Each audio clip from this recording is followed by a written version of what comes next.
अस्सलाम वालेकुम दोस्तों, एक दफ़ा फिर से खुश आमदीद। आप देख रहे हैं एन इंजीनियर यूट्यूब चैनल। और आज जी हम रिपेयर एंड मेंटेनेंस करेंगे इलेक्ट्रिक केटल की।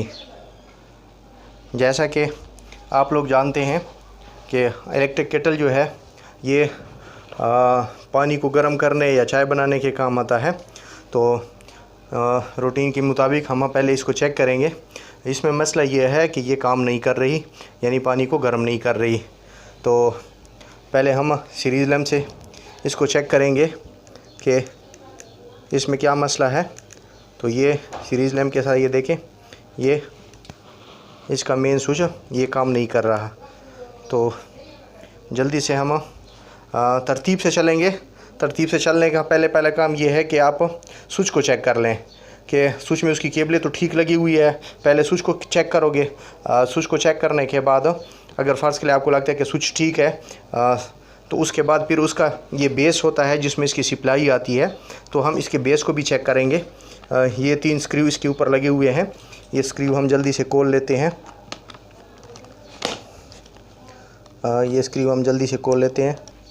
इसका ये जो एक ये स्क्रू है, ये प्रॉक्सी स्क्रू लगा हुआ है।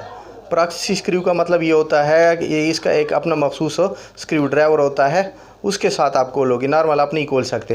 तो इसका हमारे पास दूसरा तरीका ये है कि हमें छोटा सा कोई स्क्रू मिल जाता है। ये देखो, इसके सेंटर में ना एक उबार बनी होती है, इस तरफ भी कट है उस तरफ भी। तो हमारे पास छोटा पेचकस हो तो हम इस साइड पे या इस साइड पे डाल के इसको घुमा लेते हैं तो खोल लेते हैं। नहीं तो आप आम जो उसका फ्लैट पेचकस होता है, जिस तरह मैं आपको दिखा दूँ, इसका इस तरह फ्लैट पेचकस के दरमियान सेंटर में ग्राइंडर से कट लगाकर भी हम इसका स्क्रू ड्राइवर बना सकते हैं, अगर किसी से नहीं खुलता तो ये हम खोल चुके हैं। अब यहाँ से हम इसके कनेक्शन देखेंगे। ये उसके 3 कनेक्शन, इसके स्क्रू को एक साइड पे कर दें। अब दोबारा हम सीरीज़ लैम्प की मदद से इसको चेक करेंगे कि हमारे पास इसकी कंटिन्यूटी ठीक आ रही है। ये स्विच मैंने चेक किया है, ये बिल्कुल ठीक है। तो टाइम की बचत करते हुए हम इसको चेक कर लेते हैं। ये देखें, इसकी कंटिन्यूटी ठीक आ रही है, ये दूसरी की भी कंटिन्यूटी ठीक आ रही है, और यहाँ तक अर्थ की कंटिन्यूटी भी ठीक आ रही है। तो समझो हमारा जो बेस है वो इसका बिल्कुल ओके है। तो इसको हम दोबारा फिट कर देते हैं। ये उसका तरीका है बेस का। ये जो सेंटर वाला पॉइंट होता है ये उसका फेज़ होता है, और ये जो दूसरा होता है ये उसका न्यूट्रल पॉइंट है, और ये बाहर वाला पॉइंट जो आप लोगों को नज़र आ रहा है ये इसका अर्थ होता है। तो इसमें ये 3 तारें लगी होती है। तो बेस हम उसी तरह दोबारा फिट कर देते हैं और इसको हम दोबारा बंद कर देते हैं। इसमें कोई मसला नहीं है, मसला इसके केटल वाले पार्ट में है। ये उसका बेस पार्ट है।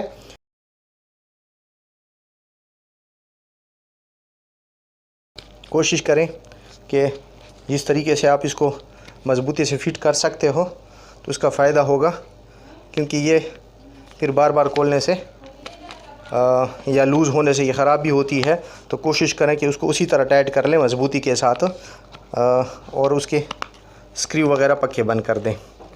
तो इसको हम जल्दी से बंद कर देते हैं क्योंकि इसका काम नहीं है। यहाँ तक हमारी सप्लाई जो है वो बिल्कुल ठीक आ रही है।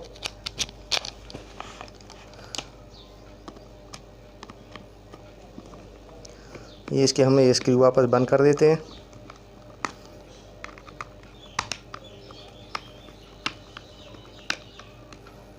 ये प्रॉक्सी वाला स्क्रू हम दोबारा लगा लेते हैं उसी तरीके से जो अभी हमने डिस्कस किया था। ये कुछ कंपनी इस वजह से बनाती है कि ये हर कोई खोल ना सके या हर बंदा उसकी मेंटेनेंस ना कर सके। तो ये कुछ स्पेशल स्क्रू इस्तेमाल करते हैं। कुछ इसमें एलन की वाले भी इसी तरह आते हैं। तो इसको हम साइड पे कर जाते हैं और आते हैं अपने केटल की तरफ। केटल में ये हमारे पास उसका जो बेस के ऊपर लगने वाला है, उसमें भी एक स्क्रू इस तरह आया हुआ है प्रॉक्सी वाला।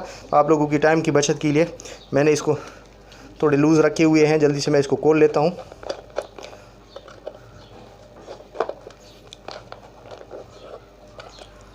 ये उसका बेस केटल का। तो ये यहाँ पर इसका ये इंडिकेटर होता है, और इंडिकेटर ये एक लेग उसकी कट चुकी है। अच्छा, दूसरी बात यहाँ पर हम इसको सप्लाई देकर चेक कर लेंगे कि आया इसका क्या मसला है। तो ये सही तरह बैठ नहीं रहा, तो इसका ढकना भी हम हटा देते हैं ताकि ये आराम से अपने पोजीशन पर। ढकना खोलने के लिए यहाँ पर इसका ये हुक बना हुआ है, इस हुक में पेचकस फंसाकर थोड़ा बाहर की तरफ खोलोगे तो इसके ये किनारे जो है ये निकल आते हैं। अब ये आराम से इजी होकर यहाँ पर ये फिट हो सकता है। यहाँ पर हमारे पास इसकी सप्लाई जा रही है, ये उसका फेज़ है, ये उसका न्यूट्रल है। तो ये देख ये काम नहीं कर रहा, और ये इसका अर्थ है, अर्थ ठीक है, ये बॉडी के साथ भी किसी के साथ शॉर्ट नहीं है, फेज़ या न्यूट्रल। तो अब हम आगे बढ़ते हैं। आगे जो ही हम बढ़ते हैं तो यहाँ से सप्लाई निकलकर ये एक पॉइंट है, जिस तरह इस्त्री के थर्मोस्टेट का होता है, सेम वही पॉइंट यहाँ पर भी एक बना हुआ है और एक इस साइड पे भी बना हुआ है। उसके बाद ये उसका एलिमेंट है, ये जो लगा हुआ है ये उसके 2 पॉइंट है, और यहाँ पर ये 2 तारे बटन्स के लिए गई हुई है। ये बटन के थ्रू ये ऑन ऑफ भी होता है, और बटन के अंदर भी थर्मोस्टेट होता है जो इसको एक रेटेड हीट पर ट्रिप करा देता है। तो अब हम इसका एलिमेंट भी चेक कर लेते हैं। अगर इसका एलिमेंट फारग हुआ तो ये बिल्कुल फारग है, इसका एलिमेंट दूसरा नहीं डल सकता, ये जेन्युइन कंपनी का होता है। तो अगर इसका हीटर एलिमेंट ठीक हुआ तो हम इसको रिपेयर करेंगे, नहीं तो हम इसको फारग कर देंगे, फारग है, फिर ये रिपेयर के काबिल नहीं है। तो ये जी इसका हीटर जो है वो ठीक काम कर रहा है, इसका मतलब ये है कि उसकी किसी सप्लाई में मसला है।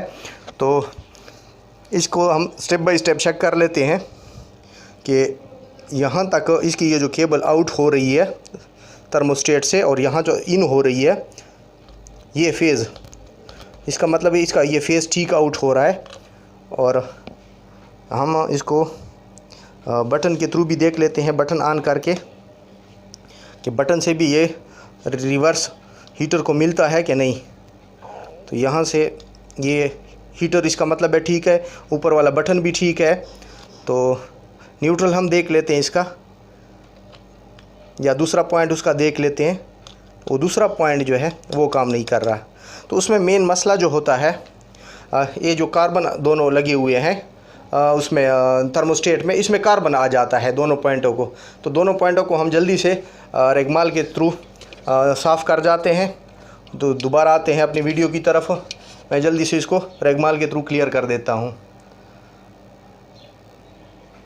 तो हमने इसकी सफाई कर दी है।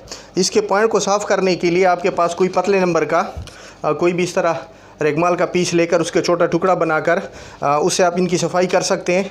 अगर कोई भी इसी तरह कंजंक्शन पॉइंट हो, जैसे ये है, बहुत कॉम्प्लिकेटेड जगह है, इसमें इसे ये अंदर नहीं जा सकता, तो इसी तरह पतला सा ये भी मिल जाता है मार्केट से। इससे आप इन दोनों के दरमियान, जैसे हमने अभी किया है, आप लोगों को दिखाने के लिए मैं दोबारा दिखा रहा हूँ। तो इस तरह आराम से इन दोनों की सफाई, नीचे वालों के ऊपर ज़ोर देकर और उसके बाद फिर ऊपर वाली की तरफ ज़ोर देकर इसको हल्का हल्का इस तरह घुमाओगे तो इसके जो कार्बन है वो साफ़ हो जाते हैं। तो ज़्यादातर इशू इसी का आ जाता है। तो इसको सफाई के साथ ये दोबारा काम करना शुरू कर देते हैं। तो इस तरह इसकी ये सफाई हो जाती है। अभी मैं आपको दोबारा चेक करा देता हूँ कि सफाई के बाद इन्होंने अब काम करना शुरू किया है कि नहीं। ये इसका फेज़ वाला देखिए एलिमेंट ठीक है, दोनों साइडों से बता रहा है। अब इसका न्यूट्रल वाला, ये न्यूट्रल वाला भी ये डायरेक्ट और ये एलिमेंट के थ्रू दूसरे साइड पे। इसका मतलब ये हुआ, अब मैं फेज़ न्यूट्रल दोनों को दे रहा हूँ, तो ये देखें ये अब बिल्कुल ठीक काम करना शुरू कर चुका है। तो ये उसका सारा फिनोमेना है। इस तरीके से हम इसको ठीक कर सकते हैं। अगर इसके बाद अगर किसी और पॉइंट में मसला होता तो आप उसके ये वाले पॉइंट भी चेक कर सकते हैं। मैं आपको इसका बटन भी दिखा सकता हूँ। बटन में उनका बड़ा बेहतरीन फंक्शन होता है। इसके यहाँ पर ये 2 स्क्रू लगे हुए हैं। ये स्क्रू खोल के इसमें ये जो बटन का थर्मोस्टेट है वो अक्सर वो भी ख़राब हो जाता है। तो हम आज की वीडियो में ये भी देख लेते हैं कि इसका बटन हम कैसे रिपेयर करेंगे या इसका बटन हम कैसे सेट करेंगे। यहाँ पर एक और स्क्रू लगा हुआ है, ये स्क्रू भी हम खोल लेते हैं। ये हैंडल बिल्कुल इससे अलग हो जाता है। यहाँ पर अगर कभी उसका ये थर्मोस्टेट काम ना करे तो ये जो 2 थर्मोस्टेट है ज़्यादा हीट की वजह से ये भी इसको बंद करा देती है, ताकि ये ख़राब ना हो जाए या पिघल ना जाए, इतनी हीट आ जाए कि अगर उसका थर्मोस्टेट काम ना करें तो ये ख़राब ना हो जाए। तो ये इसका बटन है, बटन के ऊपर यहाँ पर ये एक स्क्रू लगा हुआ है। स्क्रू को मैं जल्दी से खोल लेता हूँ।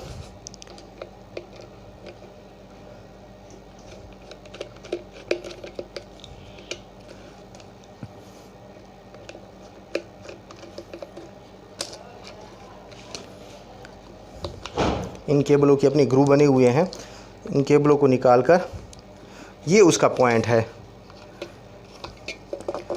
ये वाला पॉइंट जब गर्म होता है तो ये पतरी इसको ऊपर कर देती है।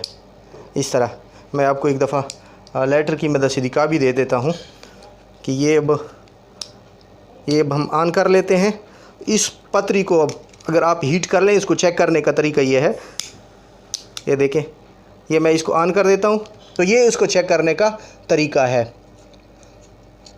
तो उम्मीद है कि आज की वीडियो आपको पसंद आई है। अगर वीडियो पसंद आई है तो अपने दोस्तों के साथ शेयर कर लें, लाइक कर लें। अगर किसी चीज़ की समझ ना आई हो तो आप उसको दोबारा कमेंट्स में पूछ सकते हैं, इंशाल्लाह हम जल्द रिप्लाई देंगे। तब तक इजाज़त लेते हैं आप लोगों से, मिलते हैं नेक्स्ट वीडियो में। ओके जी, अल्लाह हाफिज़।